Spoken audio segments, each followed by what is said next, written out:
Audiobook Psicocibernética, capítulo 1. Autoimagem, a chave para uma vida melhor. Durante a década de 1950, uma revolução silenciosa ocorreu nos campos da psicologia, psiquiatria e medicina. Novas teorias e conceitos sobre o eu evoluíram a partir do trabalho e das descobertas de psicólogos clínicos, psiquiatras e cirurgiões plásticos. Novos métodos decorrentes dessas descobertas resultaram em mudanças significativas na personalidade, na saúde e, ao que parece, até mesmo nas competências e aptidões. Fracassos se transformaram em ações bem-sucedidas. Alunos abaixo da média se tornaram alunos nota 10 em questão de dias e sem aulas de reforço. Personalidades tímidas, retraídas e inibidas passaram a ser extrovertidas e felizes. Na edição de janeiro de 1959 da revista Cosmopolitan, T.F. James assim resumiu os resultados obtidos por vários psicólogos e médicos. Compreender a psicologia do eu pode determinar a diferença entre sucesso e fracasso, amor e ódio, amargura e felicidade. A descoberta do eu verdadeiro pode resgatar um casamento em ruínas, recriar uma carreira vacilante e recuperar vítimas de personalidade desajustada. Em outro plano, descobrir seu verdadeiro eu traça a diferença entre liberdade e as compulsões do conformismo. A chave para uma vida melhor. A descoberta psicológica mais importante do século centra-se na autoimagem. Percebendo ou não, cada um carrega um projeto mental de si mesmo, ainda que vago e mal definido em um olhar consciente. Na verdade, nem mesmo seja percebido de forma consciente, mas está lá, completo até o último detalhe. Essa autoimagem, nossa própria concepção do tipo de pessoa que somos, é construída a partir de nossas convicções sobre nós mesmos. No entanto, a maioria se forma inconscientemente a partir de nossas experiências, fracassos, humilhações, triunfos e reações de outras pessoas a nós, em especial na primeira infância. A partir de tudo isso, construímos mentalmente um eu ou a imagem de um eu. Uma vez que uma ideia ou uma convicção sobre nós mesmos se incorpora a essa imagem, torna-se verdadeira. Ou seja, sem questionarmos sua validade, passamos a agir de acordo como se ela fosse verdade. Essa autoimagem torna-se um elemento fundamental para uma vida melhor em razão de duas importantes descobertas. Todas as ações, os sentimentos e comportamentos, até mesmo capacidades, são sempre coerentes com essa autoimagem. Em suma, você agirá como o tipo de pessoa que imagina ser e não conseguirá mesmo agir de outra forma, apesar de todos os esforços conscientes ou força de vontade. O homem que se concebe como um fracasso encontrará alguma maneira de fracassar a despeito de todas as suas boas intenções ou de sua força de vontade. Mesmo que a oportunidade seja jogada em seu colo, aquele que se considera vítima de injustiça, aquele que imagina estar fadado a sofrer, sempre encontrará circunstâncias para confirmar suas suspeitas. A autoimagem é uma premissa, uma base ou um alicerce sobre o qual toda personalidade, comportamento e até mesmo realidade são construídos.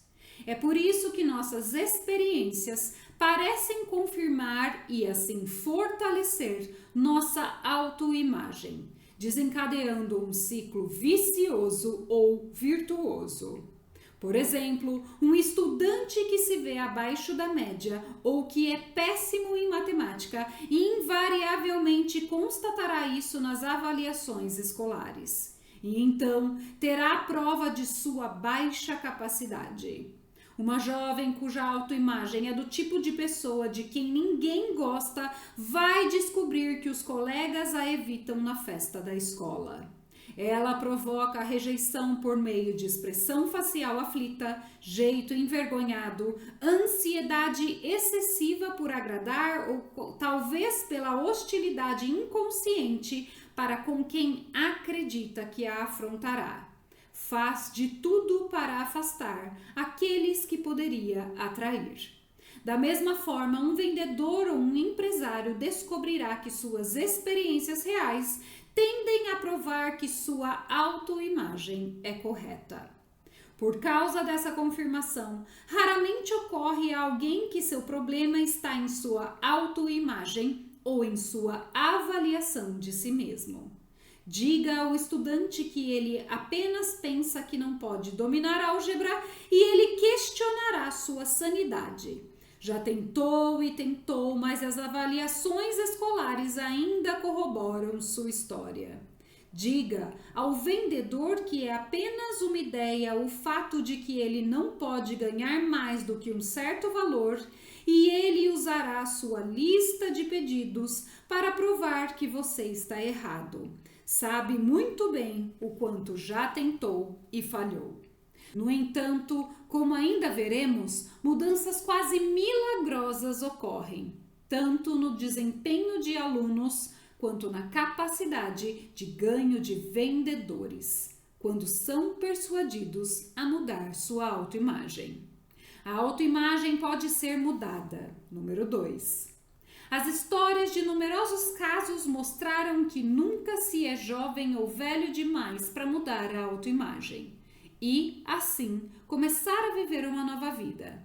Uma das razões de parecer tão difícil mudarmos nossos hábitos, nossa personalidade ou nosso estilo de vida é que, até agora, quase todos os esforços de mudança se direcionaram para o eu, por assim dizer, em vez do centro. A narrativa de numerosos pacientes é algo do tipo: se você está falando sobre pensamento positivo, já tentei e simplesmente não funciona para mim.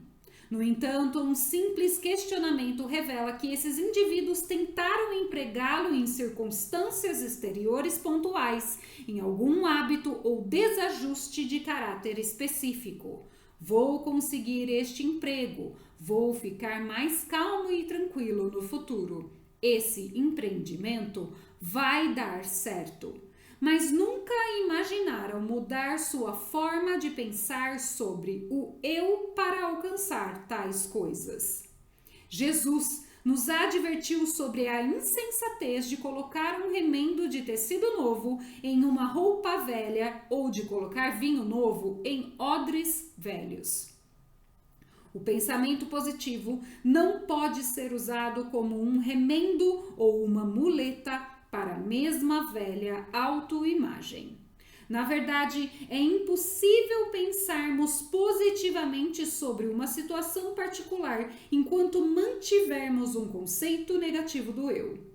E numerosos experimentos mostraram que, uma vez que o conceito do eu é alterado, realizam-se com facilidade e sem esforço outras coisas coerentes com esse novo conceito. Um dos primeiros e mais convincentes experimentos nessa linha foi conduzido pelo falecido Prescott Lekai, um dos pioneiros na psicologia da autoimagem. Lekai concebeu a personalidade como um sistema de ideias que devem todas parecer coerentes entre si. As incoerentes com o sistema são rejeitadas, desacreditadas e não postas em prática. Aceitam-se apenas ideias que parecem coerentes com o sistema. No centro dele, a pedra angular, a base sobre a qual todo o restante é construído, está o ideal do ego do indivíduo, sua autoimagem ou a concepção de si mesmo. Lekai, como professor, teve a oportunidade de testar sua teoria em milhares de alunos. Lekai teorizou que se um aluno enfrentasse dificuldades significativas para aprender um determinado assunto, talvez fosse porque, do ponto de vista do aluno, seria incoerente aprendê-lo. Lekai acreditava, no entanto, que, se conseguisse mudar a autoconcepção do aluno na qual se fundamentava esse ponto de vista, também se mudaria a atitude dele em relação ao assunto. Se o estudante pudesse ser induzido a mudar seu autoconceito, sua capacidade de aprendizagem também deveria mudar. Isso foi comprovado. Um aluno que errou 55 palavras entre 100 e foi reprovado em tantas matérias, tornou-se um dos melhores soletradores da escola e obteve uma média geral de 9,1 no ano seguinte. O rapaz, que se viu obrigado a deixar uma faculdade por causa de notas baixas, entrou na Universidade de Colômbia e se tornou um estudante exemplar. Uma garota que foi reprovada 4 vezes em latim, depois de 3 conversas com o orientador da escola, alcançou a nota 8,4. Um garoto a quem informaram a ausência total de aptidão para o inglês ganhou no ano seguinte menção honrosa em um prêmio literário. O problema desses alunos não era a limitação de inteligência ou carência de aptidões básicas, mas uma autoimagem inadequada. Não tenho uma mente matemática. Não sou, por natureza, mau soletrador. Sou, por natureza, um mau soletrador. Identificavam-se com os próprios erros e fracassos. Em vez de dizer fui mal na avaliação factual e descritivo, concluíam sou um fracasso. Em vez de fui reprovado nessa matéria, diziam sou um fracasso. Aos interessados em aprender mais sobre o trabalho de Lekai, recomendo o seu livro Self-Consistency, A Theory of Personality, Autoconsistência, uma teoria da personalidade. Lekai também recorreu ao mesmo método para curar alunos com gagueira e hábitos como roer as unhas. Tenho em meus arquivos histórias de casos igualmente convincentes. O homem que tinha tanto medo de estranhos e raramente saía de casa, mas agora ganha a vida como palestrante. O vendedor que já havia redigido uma carta de demissão porque simplesmente não estava preparado para vender e 6 meses depois era o número 1 em uma equipe de 100 vendedores. O pastor que pensava em se aposentar porque a pressão de preparar um sermão por semana deixava seus nervos angustiados, mas agora faz uma média de 3 palestras por semana, além dos sermões semanais, e nem mais sabe se tem nervos no corpo. Como um cirurgião plástico se interessou pela psicologia da autoimagem. À primeira vista, parece haver pouca ou nenhuma conexão entre cirurgia e psicologia. No entanto, foi o trabalho dos cirurgiões plásticos que primeiro chamou minha atenção para a existência da autoimagem e suscitou certas questões que levaram a um importante conhecimento psicológico. Há muitos anos, quando iniciei a prática da cirurgia plástica, impressionaram-me as mudanças dramáticas e repentinas que muitas vezes a correção de um problema facial instigava no caráter e na personalidade do paciente. Em muitos casos, a mudança da imagem física parecia criar uma pessoa inteiramente nova. Caso após caso, o bisturi que o segurava se tornou uma varinha mágica que não só transformava a aparência de alguém, mas também toda a sua vida. Os tímidos e reservados ficavam ousados e corajosos. Um garoto tolo e obtuso se transformou em um jovem atento e brilhante, que se tornou executivo de uma grande empresa. Um vendedor que perdeu o jeito e a fé em si virou um modelo de autoconfiança.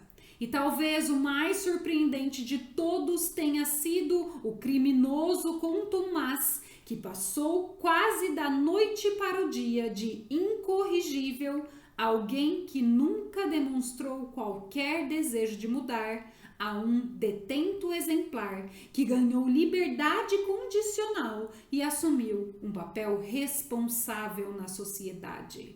Muitos desses casos históricos estão em meu livro New Faces, New Futures. Novos rostos, novos futuros. Após sua publicação e a de artigos semelhantes em revistas de grande circulação, criminologistas, psicólogos, sociólogos, após sua publicação e a de artigos semelhantes em revistas de grande circulação, criminologistas, psicólogos, sociólogos e psiquiatras quiseram se reunir comigo. Ainda que eu não tivesse respostas para tudo o que me perguntavam, incentivaram-me a iniciar uma busca. Curiosamente, com fracassos aprendi tanto quanto ou mais do que com os sucessos. Esses eram fáceis de ser explicados, como o caso do menino de orelhas grandes, a quem haviam dito que parecia um táxi com as duas portas abertas. Fora sempre ridicularizado, muitas vezes com crueldade. Brincar com colegas significava humilhação e dor, porque não evitaria contatos sociais, porque não iria temer as pessoas e se fechar em si mesmo. Por seu terrível medo de se expressar, não surpreendia que o considerassem um idiota. Com a correção do problema, pareceria natural a remoção da causa do constrangimento e da humilhação, o levasse a assumir uma vida normal. E foi exatamente o que aconteceu. Ou consideremos o vendedor que teve o rosto desfigurado em um acidente de carro. Todas as manhãs, ao se barbear, via a horrível cicatriz marcada na bochecha e a boca retorcida de forma grotesca. Pela primeira vez na vida, tornou-se dolorosamente autoconsciente. Tinha vergonha de si mesmo e achava que sua aparência deveria ser repulsiva para os outros. A cicatriz tornou-se uma obsessão. Era um sujeito diferente. Começou a se perguntar o que pensariam dele e logo seu ego estava ainda mais mutilado que o rosto.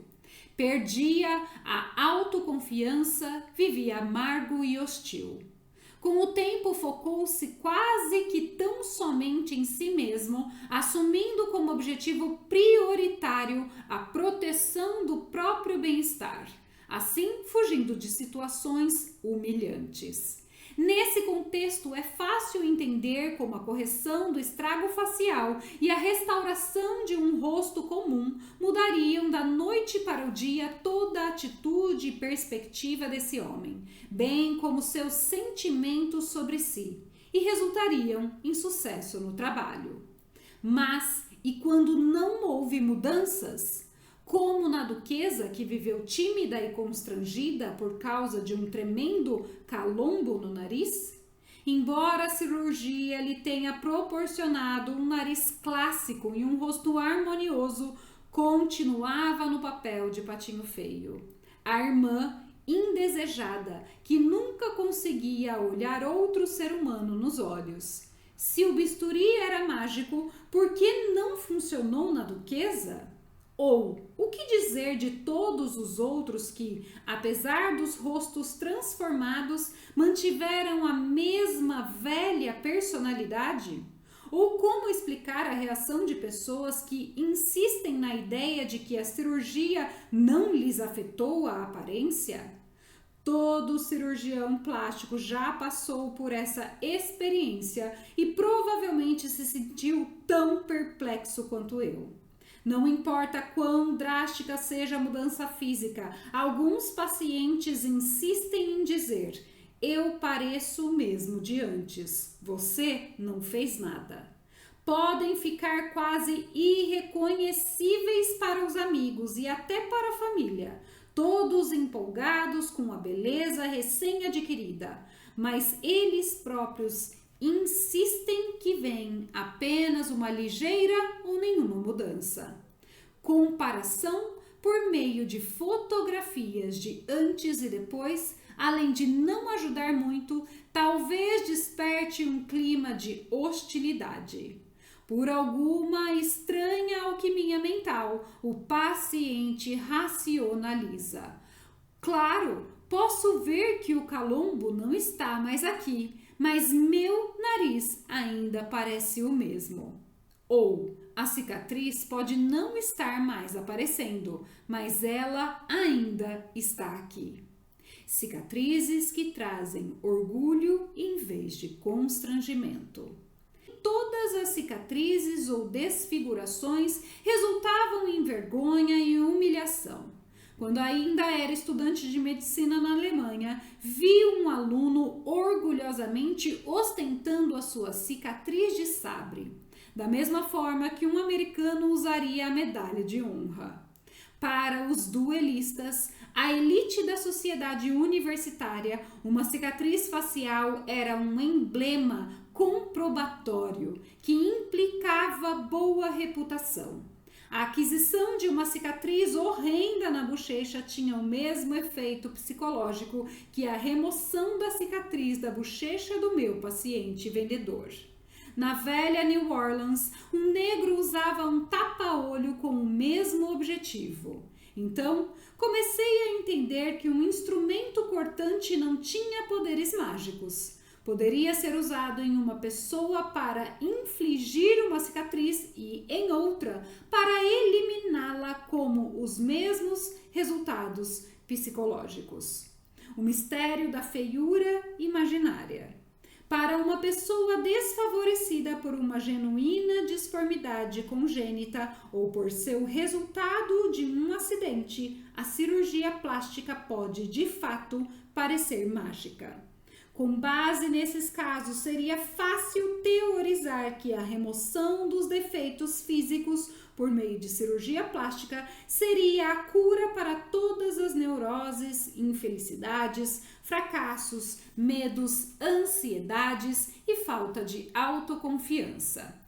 No entanto, de acordo com essa teoria, pessoas com os rostos comuns ou pelo menos sem maiores problemas não seriam atingidas por deficiências psicológicas. Viveriam alegres, felizes, autoconfiantes, livres de ansiedade e preocupação. Sabemos muito bem que isso não é verdade. Tampouco essa teoria consegue explicar as pessoas que visitam o consultório de um cirurgião plástico e exigem um lifting facial para eliminar uma feiura imaginária. Há mulheres na faixa de 35 ou 45 anos que estão convencidas de que parecem velhas, mesmo que tenham uma aparência correspondente à idade e, em muitos casos, bastante atraente.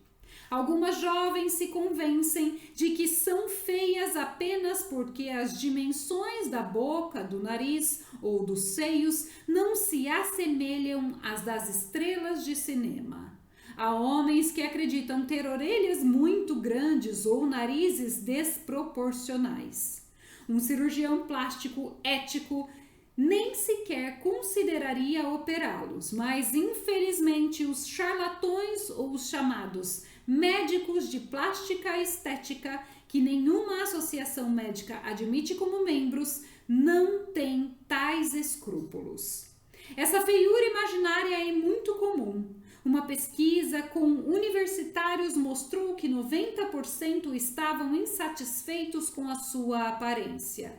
Se as palavras normal e médio significam alguma coisa, é óbvio que 90% dessa população não podem ter uma aparência anormal, diferente ou defeituosa. Pesquisas semelhantes mostraram que quase a mesma porcentagem da população geral encontra algum motivo para se constranger da própria imagem física. Essas pessoas reagem como se tivessem alguma desfiguração real. Sentem o mesmo constrangimento e desenvolvem os mesmos medos e ansiedades. Sua capacidade de viver com plenitude é bloqueada e sufocada pelo mesmo tipo de bloqueio psicológico. Suas cicatrizes, embora mentais e emocionais, são igualmente incapacitantes. Autoimagem, o verdadeiro segredo.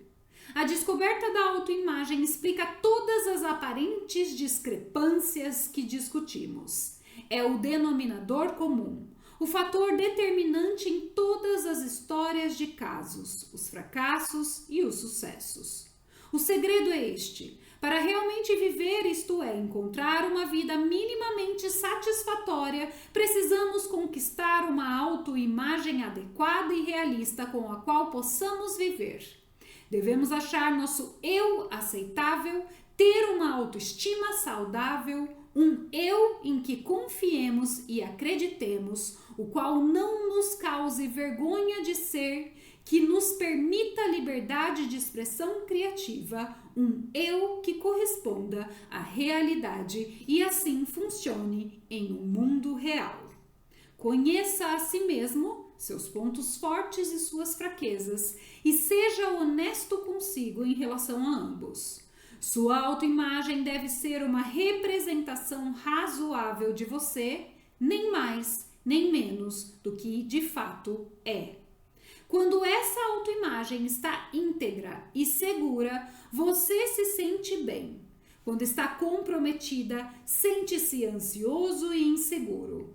Quando a autoimagem é adequada e você se orgulha dela, sente-se autoconfiante, sente que é livre para ser você mesmo e se expressar, é o seu melhor.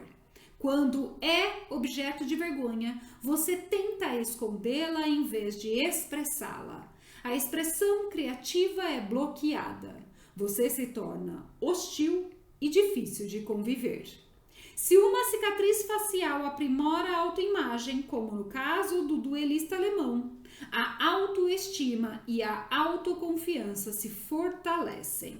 Se uma cicatriz facial compromete a autoimagem, como no caso do vendedor, a perda de autoestima e autoconfiança. Após corrigir um problema facial por meio de cirurgia plástica, ocorrerão mudanças psicológicas dramáticas apenas se houver uma correção correspondente da autoimagem mutilada. Às vezes, a imagem de um eu desfigurado persiste mesmo depois da cirurgia bem-sucedida, da mesma forma que o membro fantasma pode continuar a sentir dor por anos depois de uma amputação. Comecei uma nova carreira. Essas observações me levaram a uma nova carreira. Há alguns anos, me convenci de que as pessoas que consultavam um cirurgião plástico precisam de mais do que cirurgia, e algumas delas não precisam de qualquer cirurgia. Se tratasse os pacientes como um todo, em vez de apenas o nariz, orelha, boca, braço ou perna, precisaria estar em posição de dar-lhes algo mais. Precisaria ser capaz de mostrar a eles como obter um lifting espiritual, como remover cicatrizes emocionais, como mudar atitudes e pensamentos tanto quanto a aparência física. Esse estudo foi muito gratificante. Hoje estou mais convencido do que nunca disto. Cada um de nós realmente quer no fundo mais vida, felicidade, sucesso, paz de espírito ou qualquer que seja a própria concepção de bem supremo, são vivenciados em sua essência como mais vida. Quando experimentamos emoções expansivas de felicidade, autoconfiança e sucesso, desfrutamos mais a vida. Já à medida que inibimos nossas habilidades, frustramos os talentos dados por Deus e somos permitidos sofrer de ansiedade, medo, condenação e ódio de nós mesmos, sufocamos a força vital que possuímos e damos as costas ao dom recebido de nosso Criador. Ao negarmos o dom da vida, abraçamos a morte. Programa para uma vida melhor.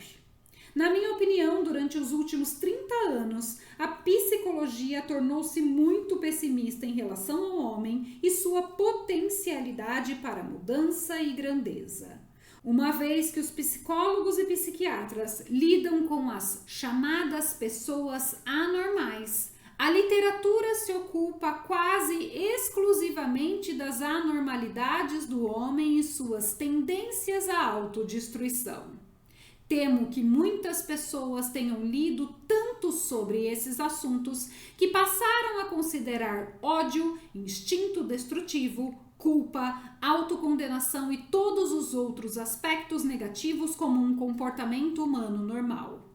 A pessoa comum se sente fraca e impotente quando pensa na perspectiva de conquistar saúde e felicidade quando, para isso, precisará trabalhar sua insignificante vontade contra essas forças negativas da natureza humana.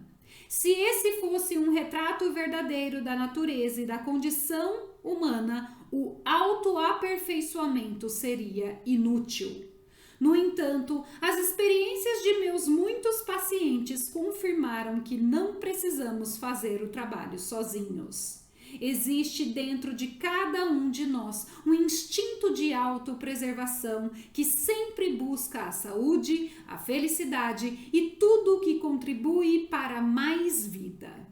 Ele funciona por meio do que chamo de mecanismo criativo ou, quando usado corretamente, mecanismo de sucesso, o qual é integrado a cada ser humano. Novos insights científicos sobre o subconsciente. A nova ciência da cibernética nos forneceu provas convincentes de que o chamado subconsciente não é uma mente, mas um mecanismo. Um servomecanismo de busca de objetivos que consiste em cérebro e sistema nervoso usado e dirigido pela mente. Um conceito mais atual mais útil se refere não à existência de duas mentes, mas apenas uma, a consciência, que opera uma máquina automática de objetivos. Esta, no que diz respeito aos princípios básicos, opera de maneira muito semelhante aos servomecanismos eletrônicos, ainda que seja mais fantástica e complexa do que qualquer computador ou míssil teleguiado concebido pelo homem. Hoje é fácil perder de vista o fato de que todos os aparelhos eletrônicos e tecnologia informatizada de qualquer tipo, da internet à telefonia celular ou satélites que nos fazem centenas de canais na televisão, foram programados e tornados funcionais por seres humanos que visualizaram algo que achavam ser possível e fizeram acontecer. Nós, humanos, não apenas temos a capacidade de criar sistemas cibernéticos fora de nós mesmos, mas também aprender como podemos executar em nós mesmos nossos próprios sistemas cibernéticos. Esse mecanismo criativo interior é impessoal, ou seja, funcionará de forma automática para atingir objetivos de sucesso e felicidade ou infelicidade e fracasso, dependendo do que definirmos para nós mesmos. Usado com objetivos de sucesso, funciona como mecanismo de sucesso. Usado como objetivos negativos, opera de forma tão impessoal e fiel como um mecanismo de fracasso. O Dr. Maltz deixa claro que todos temos objetivos, quer os articulemos de modo intencional, quer não. O cérebro e o sistema nervoso continuamente nos levam na direção de imagens em nosso consciente ou imagens que são tão intrínsecas a nós que somos conduzidos a elas no piloto automático. O alcoólatra ou viciado em drogas, tanto quanto o empresário, o político, o atleta profissional ou a futura mãe, tem objetivos. Com isso em mente, podemos nos conscientizar do que está por baixo do capô. E se queremos ou não os objetivos para os quais estamos nos movendo inconscientemente ou aqueles que conscientemente escolhemos e trabalhamos. Como qualquer outro servomecanismo, deve-se ter de forma clara uma meta, um objetivo ou um problema para trabalhar. Os objetivos que nosso próprio mecanismo criativo procura alcançar são imagens mentais que criamos por meio da imaginação. A imagem-alvo principal é nossa autoimagem. Ela prescreve os limites para a realização de quaisquer objetivos particulares, delimita a área do possível. Também, como qualquer outro servomecanismo, nosso mecanismo criativo trabalha com informações e dados que lhe fornecemos, pensamentos, crenças, interpretações. Por meio de nossas atitudes e interpretações de diferentes situações, descrevemos o problema a ser trabalhado. Se alimentarmos informações e dados em nosso mecanismo criativo no sentido de que somos indignos, inferiores, desmerecedores, incapazes, autoimagem negativa, esses dados serão processados e atuarão fornecendo a resposta na forma de experiência objetiva. Nosso mecanismo criativo faz uso de informações armazenadas ou lembranças para resolver problemas e reagir a situações atuais. Sendo assim, o programa para tirar mais proveito da vida consiste, em primeiro lugar, em aprender algo sobre esse mecanismo criativo ou sistema de orientação automática interior e como usá-lo como um mecanismo de sucesso, não de fracasso. O método em si consiste em aprender, praticar e experimentar novos hábitos de pensar, imaginar, lembrar e agir para 1. Desenvolver uma autoimagem adequada e realista e 2. Usar o mecanismo criativo para obter sucesso e felicidade na conquista de objetivos específicos. Se você consegue se lembrar, se preocupar ou amarrar o cadarço do sapato, pode ter sucesso.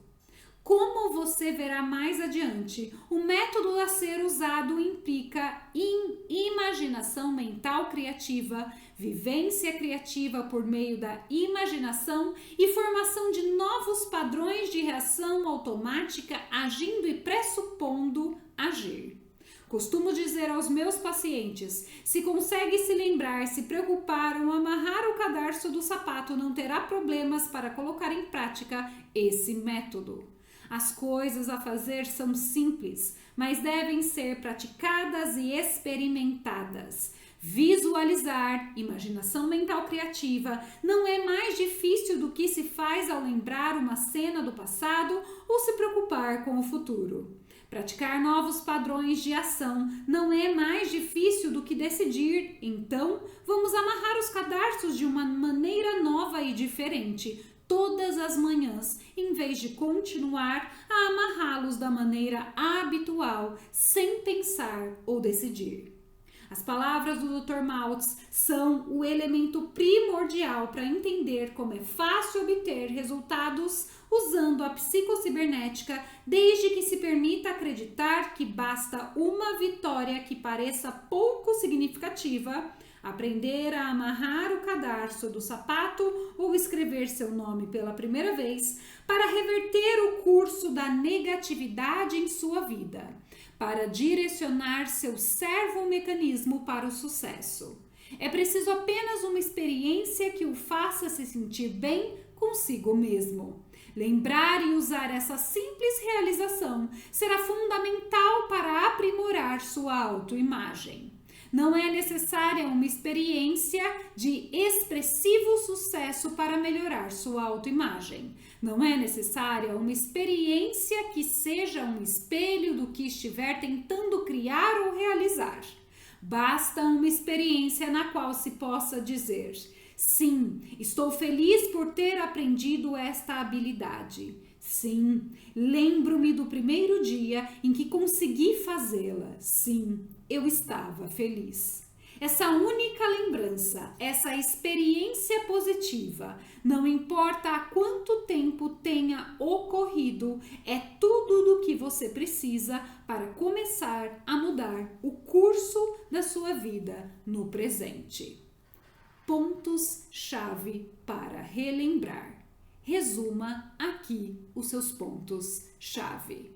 Redija uma experiência pessoal explicada pelos princípios apresentados neste capítulo.